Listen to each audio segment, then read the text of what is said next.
That's why I played hockey. Because, yeah, you either play hockey or you have to go hunt bear. That's right. Hockey or hunting bear. That's it in Canada. Or maybe you could go train at the Heart Dungeon and try to be a pro wrestler. Luckily, this guy was a great goalie. Joining us now on the Harbor One hotline is WEEI and Nesson's Andrew Raycroft breaking it down. Razor, thanks for moving up a couple days. Friend, how are you? No, thanks for having me a couple days before Thanksgiving. I am wonderful. Looking forward to the holiday. We are too, and Bruins lose 5-4 last night in overtime.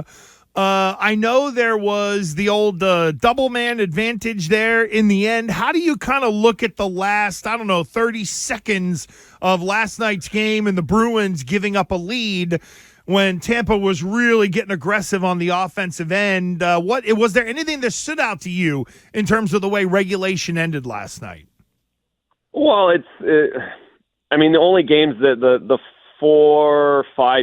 last 5 games that they've lost, it seemed to come down to 6-on-5, going back to Game 7 of the playoffs last year. So that's why I think it's a little bit more stingy when you're 4 seconds away from closing out a great Tampa team. Puck needs to go out. Anaheim Ducks, puck needs to go out when they lost in the Garden earlier in this season with the first loss. So the 6-on-5 thing's a bit of a trend, if there's any negative trend with the best team in hockey who's got 16 of 17 points. It is a little annoying, and I think that's more so because of the way the season ended last year than anything else. So anything to read into with Swayman, with him getting another start? No, not from my point of view. I know they said maintenance after the game. I was kind of thinking I was backing into it when I heard yesterday afternoon. I was thinking, okay, well, if we go rotation this way, the only loss in the season was Allmark, and that was against Detroit. So Swayman's going to play Friday against Detroit, and then Allmark will play in New York. I just thought they switched the rotation for something a little further down the line, and that's the only thing to read into. Of course, if they go on the father's trip and Swayman plays both games, then you start talking about maintenance a little bit more. But in my experience, if you're able to play the game, you can back up the game. So that's it for me. Razor, some of the criticism of the Bruins have been that they're not or haven't been as efficient in limiting rush chances this season. Is that a fair critique? And if so, what are you seeing? Yeah, it is. It's definitely a fair critique. It's been something that's been on the coach's agenda here for a few weeks now, and they've continued to stay it. The Bruins did a great job against a Montreal team that didn't really play very good the other night, but can get out on the rush. They didn't do so.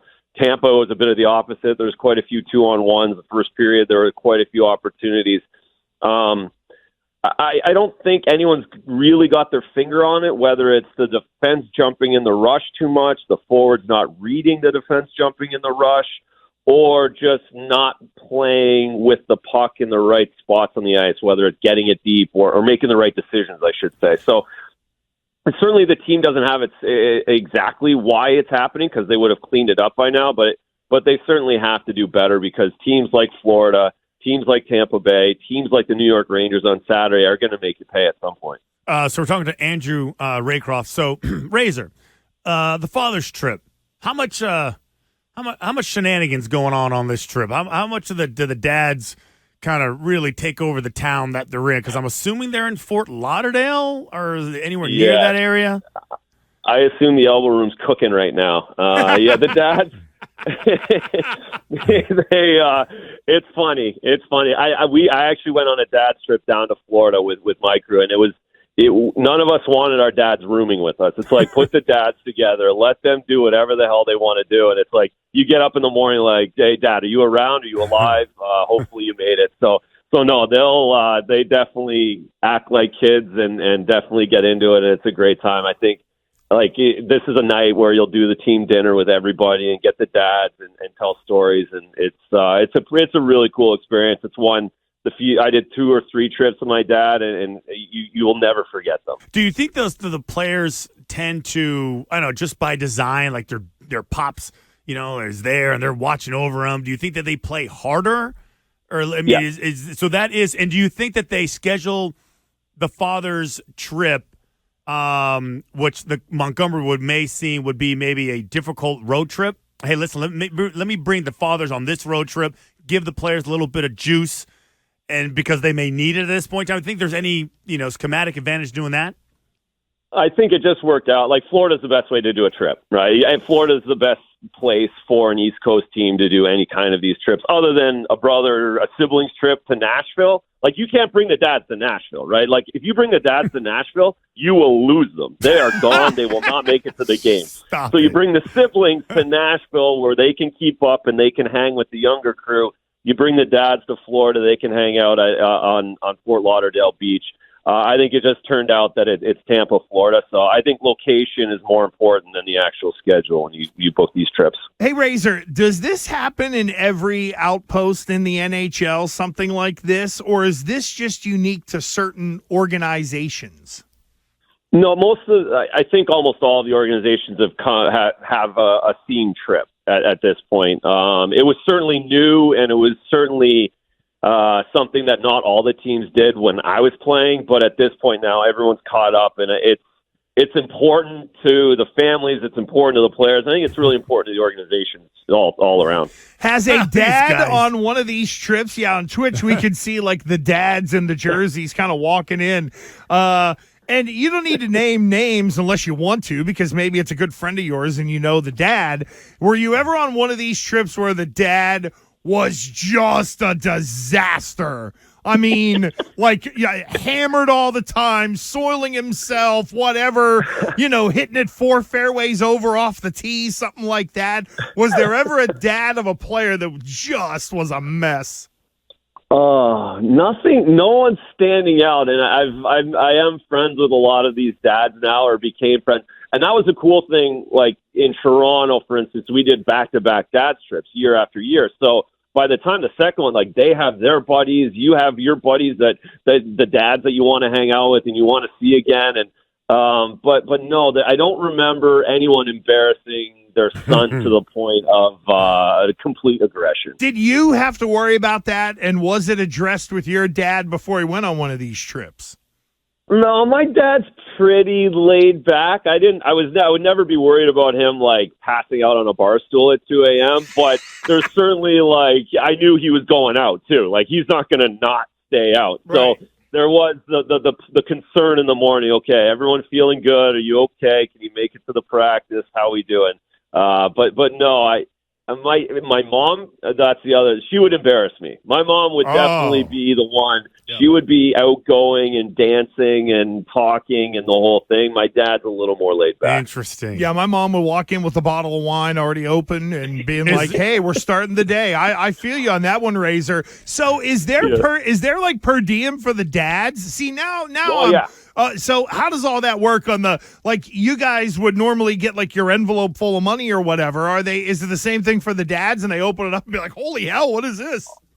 Oh, I'm glad you asked. That is the best part for almost all of the dads. When they get on the plane for the first time, like the first NHL plane they've ever been on, and they sit down and they see how much food's everywhere and how many, whatever you want to drink, the whole thing, you sit down. And then when the team services guy goes around and hands out envelopes, and yes, they did do that for that effect, the dads just blow their minds, right? Like, they can't talk enough about the per diem the rest of the weekend, the $85 a day that they're getting. Do they gamble it?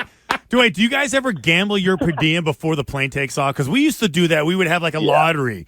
Do you guys do that every flight, or is that just special occasion? No, there was definitely a crew that probably the debts needed to be paid with the per diem, and by the time the plane took off, there was 28 hands of cards played already. Lots of the team gambling was done on the plane, whether you're playing aces or something like that, where you hand out the deck of cards and cut cards just for the 20-minute bus ride. That's the only time I would get involved in handing my per diem over to a teammate. I imagine the dad's playing cribbage for some reason. My dad's a cribbage guy for sure. Okay, you're right. Okay, I feel like it is. It is. Yes. Okay. Good. Because I've never heard you talk about it, but I feel like that would be the game of choice for the pops, for the dads, right? 2 for 4, 2 for 6. Yeah, moving the peg. Yeah, absolutely. Now they're not going to practice, right? Or do they get an itinerary as well? Yeah, they're coming to practice. That's where you really get the most. Like the pregame skates are electric because the dads are in the building. There's so much energy. Like that's really where because of course you get up for all the games, but you would get up for practicing in front of your dad in front of all the dads. There is a lot of energy you get from the play or from the trip. Is there any? That's my baby. Oh, I guess that would be the moms. No, that'd be moms. The moms would be. The moms. Yeah. Okay. Yeah. All right. Well, Interesting. you see the highlights of the moms, right? That they're in the box and like whoever's kid scores, all the other moms go and hug that mom and like they're so excited for it. You know. I love it. I think there are so many things that hockey does that I mean, I can only imagine what an NFL plane would be like. Well, there's just too many people. Maybe that's what it is. If you were able to bring the dads, right? Oh man, it would be awesome, huh? It would be chaotic. I think most of them would not show up, and they would miss the flight back. Yeah, they wouldn't know really how to handle it. You're exactly right. And the smaller group too. Well, here's the thing, Razor, and correct me if I'm wrong. The great Dan Shaughnessy told me once that a part of the reason he liked covering hockey players was because when you're playing mites and squirts and all that, there's somebody getting up at 5 o'clock in the morning. It's taking your ass to the rink. And there's a level of family that is very different. There's always that respect. And it is back in the day in Saskatoon, Dad got me up to go to the rink, super early in the morning. And in a lot of ways, this is the whole familial part of hockey that people don't romanticize enough in my mind, Razor. Is that wrong in saying it that way? No, I think that you nailed it. And you know what? You know what else happens, guys? Is since the day I was 6 years old, the coaches, before you got off the ice, every single day, and I do it now with my kids when I'm coaching, is when you guys get off the ice, go thank your parents for driving to the rink today. And it's very, very beaten into your head, for a lack of a better term, in how much everyone's committing for you to be able to play this sport. And that's brought from a really young age. And again, I do it to this day is, thank your parents. And that's why these trips are so special for the players, because this is the ultimate way to thank them. To see your dad smile when he gets an envelope handed him with a per diem, like that's as good as it gets for a kid to be able to really thank your parents, your mom, your dad for what they've done. I tell you what, the per diem is so classically funny. That is great stuff. Well, what's this? Or do they try to give it back? No, I don't need it. No, I know. Ain't no one going to pay my way. Razor, has the dad ever been like, hey, can I get this in Canadian? Yeah. I got to take it home, eh? No. The dads didn't spend it. They let us use our per diem, and they brought that American money back to Canada. Then they're doubling. Worth more. Then it's worth more. Now you're working it. It's a smart group. Oh, man. Razor, what is the perfect Thanksgiving plate for Andrew Raycroft? So I love the appetizers. So by the time the plate comes, I'm like pretty much stuffed already because I probably had a bottle of wine by that time as well. But I like a little bit of ham. I like a little bit of turkey. Like not a lot of either of those. I love stuffing. Got to have gravy on the meat and the stuffing. And then mashed potatoes without gravy, a little butter on the mashed potatoes. Oh. And then you can mix some carrots in there and stuff like that. That's very controversial, no gravy on the mashed potatoes, and I more than co-sign with Razor. What else he said that is very key, and I fought people on this, that ham is a Thanksgiving entree. And most people push back on me, say, no, ham is not for Thanksgiving. Ham is for like Easter. Ham is Christmas. No, ham is also for Thanksgiving. It is all holiday. I think so. You can use a ham on any holiday, and you're I think okay. so. Yeah, honey baked ham, one of my favorites. I think you need a ham. Like it's easy to get, but it's necessary. Yes. You got to offset the turkey for sure. Who doesn't dig on swine? I mean, come on, bro. And what's better than a leftover ham sandwich? Thank you. That is the other part of it. Big ham up. Oh, mama, that's the best. There we go. Boy, oh boy. Hey, you learned nothing about the team today, folks, but when they're that good, we can do this kind of stuff. Razor, have a great Thanksgiving, buddy, and we'll catch you at the normal time next Friday. Thanks a bunch. Awesome, guys. Happy Thanksgiving to you and yours. Same to you. There you go. I learned a lot. Wait, I learned a ton. I did too, on the whole culture of the dad's trip and all that. And it's amazing. The dads are like they're the smallest thing, like the most insignificant thing to like a professional player that you would literally gamble away 5 minutes after you got on the plane. Okay. And those guys are like, you get $85? Yeah. Is this a day? Is this I get this every day? So if it's 5 days, that's $425. They will ration like that money. They will 100% ration it, save it, hold on to it, and then bring most of it home. Billy, if we did a bring your dad to work day and old man Lanny came walking in here and didn't get, like the envelope like Razor's dad did and stuff like that, would there be a reaction? Or if you were a hockey player, what would old man Lanny do if they handed him about $400 in cash? I don't think it'd be as wild as you think. He'd probably hold on to it. He'd probably hoard it. I figured that he would just turn around and leave the room and say, enjoy the trip and take the money and go home. Just go home. Yeah, no, he's not going out partying or anything like that. He'll hold on to it. That'd be my old man. I've told the story of how my father got to go to a Super Bowl and made money in part because I gave him money to gamble with, and then he didn't give it back. And my mother verbally flogged him to the point to where he called and half apologized. It was the best she could get out of him was a half of an apology, for crying out loud. It's also amazing, and Billy, I don't know if you've crossed this yet, of how when you become a dad or even a stepdad, your tolerance for wasteful spending goes out the window, and a lot like those dads getting the envelope full of money, they'd be able to itemize and detail where every penny went. It's almost like when you flip into dad mode, that kind of happens to you as a normal human. I feel like I was in dad mode with my money before the baby got here. And now it's even worse, That's right? It's now you're like granddad mode. Right, exactly. So I always kept track of what I had where, which account had what, but now I keep an eye on it a lot more. Every penny you gotta keep an eye on there.